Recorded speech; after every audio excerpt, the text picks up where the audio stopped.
విషయం ఏంటంటే తెలంగాణ ఇవాళ పునర్నిర్మాణం జరుగుతున్న నేపథ్యంలో మళ్ళీ ప్రజా సంఘాలంటే ఇది రాజకీయ నాయకత్వానికి ప్రజా సంఘాలకు ఒక వైరుధ్యం ఉందా అనే ఒక ప్రశ్న ఒకటి తలెత్తుతున్నది. రెండవ ప్రశ్న చాలా మంది అడుగుతున్నది ఏంటంటే ఇంకా ప్రజా సంఘాల అవసరమే ఉన్నది. తెలంగాణ రానే వచ్చే అన్ని వచ్చినాక మనిషి పెట్టుకొని ఎక్కడోళ్ళు అక్కడ ఏదో ఒకటి చూసుకోక ఇక మళ్ళీ ప్రజా సంఘాలు పెట్టి మళ్ళీ మీరు పనిచేయవలసిన అవసరం ఏంటి అనేటోళ్ళు కూడా రెండవ వర్గం ఒకటి మన దగ్గర చాలా బలంగా ఉన్నది. మనం చాలా గ్రహించవలసిన అవసరం ఉన్నది. మనం ఎవరం కూడా ఏదో ఒక పార్టీలకు వ్యతిరేకంగానో ప్రభుత్వానికి వ్యతిరేకంగానో పనిచేయాలనే ఆలోచనతో ఈ సంఘాలను పెట్టట్లేదు. రెండవది చాలా కీలకమైనటువంటిది, తెలంగాణ వచ్చిన తర్వాత ప్రజా సంఘాల పాత్ర మారుతుంది, కానీ తెలంగాణ వచ్చిన తర్వాత ప్రజా సంఘాల అవసరమే ఉండదంటే అంతకంటే తప్పిదం మరొకటి లేదు. 1947 స్వాతంత్రం తర్వాత ప్రజా సంఘాల అవసరం లేదని భావించి 70లో ఆ తప్పిదాన్ని గ్రహించి 75 తర్వాత ప్రజాస్వామ్య పరిరక్షణ కోసం జయప్రకాష్ నారాయణ మొట్టమొదటి ప్రజా సంఘాలను పౌరకుల సంఘాలను ఏర్పాటు చేస్తే దేశవ్యాప్తంగా ఒరవడిలో అనేకమైనటువంటి సంఘాలు వచ్చినాయి.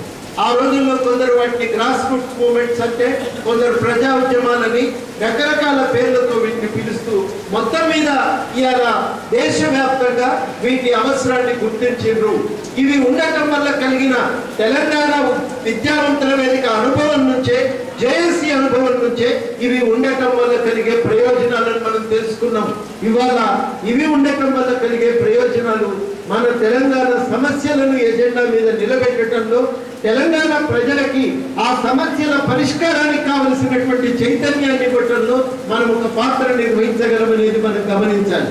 ఇవాళ నిన్నటి నుంచి ఇక్కడ సింగరేణిలో అందరూ అడుగుతున్నారు, మా డిపెండెంట్ కార్మికుల సంగతి ఏంది? అది డిపెండెంట్ కార్మికులు ఎవరన్నా కావచ్చు, చనిపోయిన వల్లనో ప్రమాదం జరిగి పనిచేయలేనటువంటి అనారోగ్య పరిస్థితుల్లో ఉన్నటువంటి కార్మికుల పిల్లలకి ఉద్యోగం ఇవ్వటం, డిపెండెంట్స్ కు ఉద్యోగం ఇవ్వటం అనేది సింగరేణిలో అది ఒక చట్టపరమైనటువంటి హక్కు. అనేక కారణాల వల్ల పనిచేయలేక తొలగిపోయినటువంటి వాళ్ళ కార్మికుల పిల్లలకు కూడా ఒక ఉద్యోగం ఇవ్వటం అనేది సింగరేణిలో ఒక హక్కు. ఈ హక్కును సాధించుకోవటం అనేది ఒక పెద్ద ఉద్యమంగా మారిపోతున్నది. ఇక్కడ వాస్తవానికి ప్రజా సంఘాలు అనేవి ఆవశ్యకతని ఎత్తి చూపడానికి ప్రయత్నం చేయగలరు. ఎందుకు ఈ హక్కు సింగరేణిలో వచ్చింది?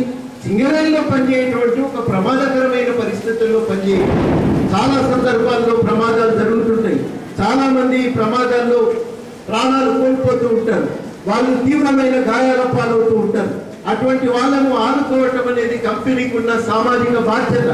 ఈ బాధ్యతను గుర్తెరిగే కంపెనీ సింగరేణి కార్మికులు ఎవరైనా అనారోగ్య కారణాల వల్ల లేకపోతే యాక్సిడెంట్ లో చనిపోవటం వల్ల వాళ్ళ ఉద్యోగం కోల్పోయినప్పుడు వాళ్ళ కుటుంబ సభ్యులకు ఇచ్చి ఆదుకోవాలనేటువంటి ఒక బాధ్యత ఏర్పడ్డది.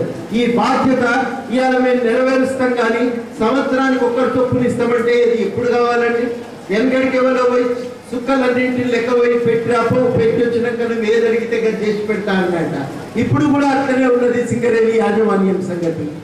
నెలకు 20 మందిని ఇస్తే మేము లెక్క చేసినాం, 10 సంవత్సరాలు పడుతుంది మొత్తం డిపెండెంట్ కార్మికులందరికీ ఉద్యోగాలు రావాలంటే. ఇవాళ ఉద్యోగాలు అందుకనే మనం కోరుతున్నాం సింగరేణి యాజమాన్యం వెంటనే అందరికీ. అది కూడా ఎందుకు జరిగింది? 4 ఏళ్ళు డిపెండెంట్ ఉద్యోగులకు ఎవరికి కూడా వీళ్ళు ఇయ్యలేదు. అందుకనే అడుగుతున్నాం, ఇప్పుడు ఎవరెవరైతే డిపెండెంట్లకు ఉద్యోగాలు ఇవ్వవలసి ఉందో, ఇంకా బాకీ మిగిలిపోయినారో వాళ్ళందరికీ తక్షణం మీరు ఉద్యోగాలు ఇవ్వాలని ఇవాళ విద్యావంతుల వేదికగా డిమాండ్ చేస్తున్నాం, యాజమాన్యాలను అడుగుతున్నాం. మరో విషయం కూడా మేము స్పష్టంగా చెప్తున్నాం, అన్ని పనులు మేమే చేస్తామని అంటలేము. ఈ పని చేయడంలో కార్మిక సంఘాలు ముందుంటాయి, వాళ్ళకు మద్దతుగా మేము కదులుతాం. మీరు కదులుతుంటారు, మీ వెనకాల మేము కూడా ఉంటాం. అంతేగాని అన్ని పనులు మేమే చేస్తామంటే ఇది కూడా ఒక రాజకీయ పార్టీ అయ్యే ప్రమాదం ఉంటుంది. అట్లాంటిది మనం అనుకోవద్దు. తప్పకుండా ఈ కార్మిక సంఘాల వెంట, డిపెండెంట్ కార్మికుల వెంట మేము ఉన్నాం, జేఏసీగా ఉంటాం, విద్యావంతుల వేదికగా ఉంటాం. మీ సమస్య పరిష్కారం అయ్యేదాకా తప్పనిసరిగా మా కృషి ఉంటుంది.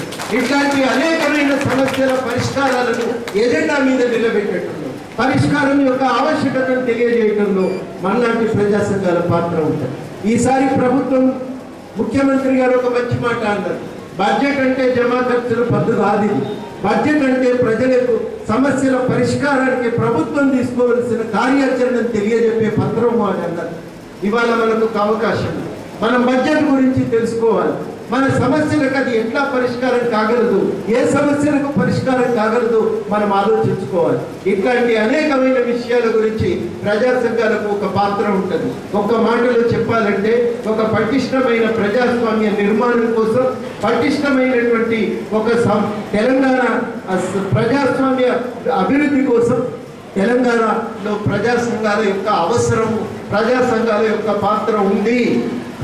తప్పనిసరిగా ప్రభుత్వానికి ప్రజల యొక్క అవసరాలను తెలియజెప్పటం, అవి పరిష్కరించేటట్టు చూడటం ఈ ప్రజా సంఘాలకు ఒక పాత్ర.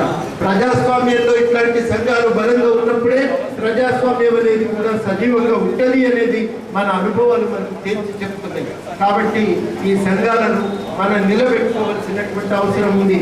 ఇవాళ మీరు మధ్యాహ్నం అంతా అనేకమైన, ఇవాళ కేవలం తెలంగాణ విద్యావంతుల వేదిక కార్యవర్గ సభ్యులు లేకపోతే జిల్లా బాధ్యులు మాత్రమే కాదు, ఇక్కడ వచ్చిన వాళ్ళు ఎవరైనా మీరు ఎటువంటి పాత్ర కోరుకుంటున్నారో తెలియజేస్తూ మీరు ఒక చిన్న కాగితం మీద కూడా మీరు రాసిస్తే వాటన్నింటినీ దృష్టిలో పెట్టుకొని కార్యాచరణ రూపొందించుకుంటాం.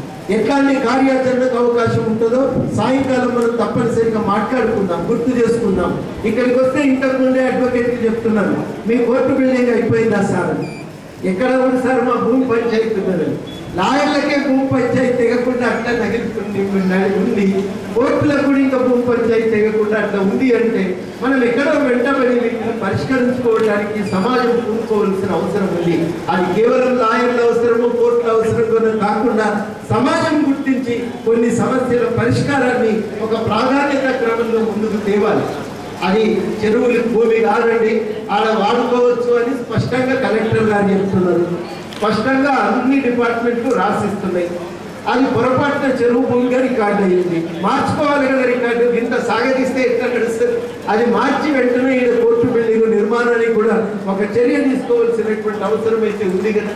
మళ్ళా వాళ్ళు ఇట్లాంటి సమస్యలు వచ్చినప్పుడు అందరం పూనుకొని ఒడ్డెక్కించి పరిష్కరించుకోవడానికి ఒక ప్రయత్నం చేయవలసిన అవసరం ఉంది.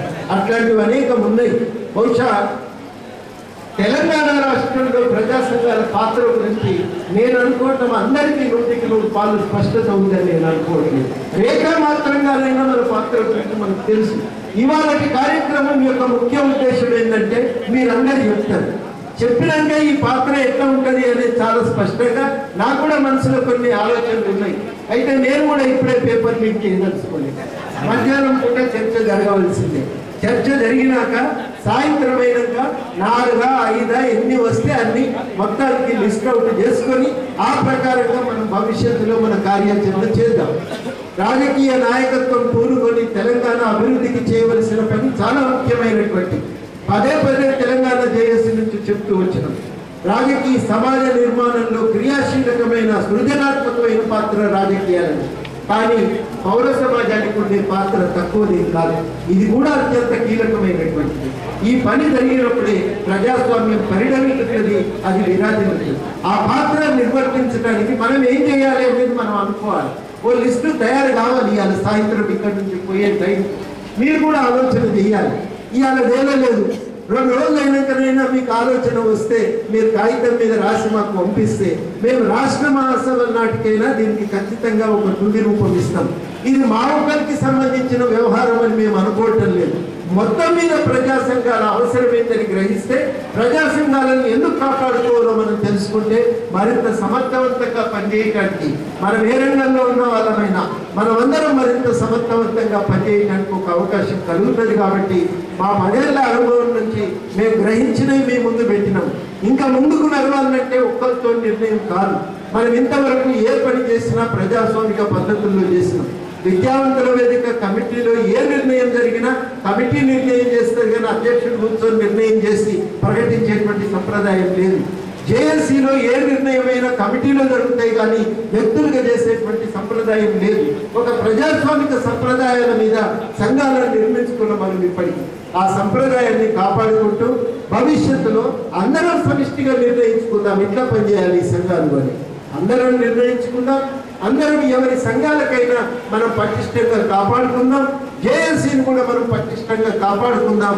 జేఏసీ గొడుగు నీడన అందరం కూడా కలిసి మనం సమిష్టిగా తెలంగాణ రాష్ట్రాన్ని సాధించుకుందాం.